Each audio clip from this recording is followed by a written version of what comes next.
Bugungi mavzumiz qadimgi Xitoy sivilizatsiyasiga atalgan loyiha ishi hisoblanadi.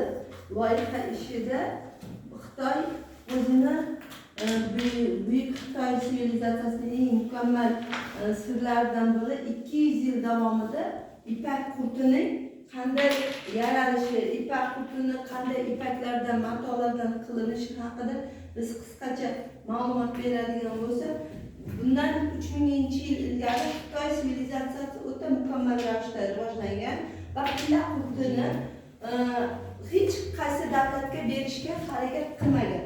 Qarang, o'zidan o'zi mana shu matolarni yasashdan, qilishdan, buyumlarni olishdan maqsadning asosiy negizi bu ipak qurtlardan turli xil nimalar yaratishgan, mato buyumlari yaratishgan. Bu mato buyumlari esa inson hayotida, ya'ni insonning yuksalish sivilizatsiyasi, bu ham madaniyatning eng asosiy cho'qqilaridan biri hisoblangan. Mana bugun loyiha ishimda oddiy holatda qanday ipak qurtining yaralishi to'g'risidagi ma'lumotlarni yig'ib, mana shu ipak qurti bilan ko'rilayotgan mana shu holatlarni oddiy holatda bir yasadi. Bu holati siz ko'rib turgan mana bu supurgi boshog'i va ko'rib turgan yumshoq matolardan mana qurtlarni holatini to'g'ri qo'yish va u 40 kun davomida nima qiladi? Tilla o'rash holatini sizga namoyon etish asosiy maqsadim bo'ldi.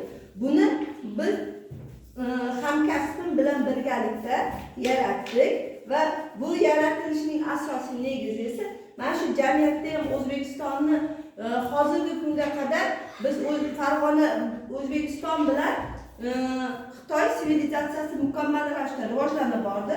Buning eng asosiy cho'qqisi Farg'ona hisori otlari bilan buyuk Xitoy sivilizatsiyasida ipak qurtlarini nima qilish, ayirboshlash maqsadi bo'ldi va Farg'ona hisori otlarini Xitoyga olib ketdi.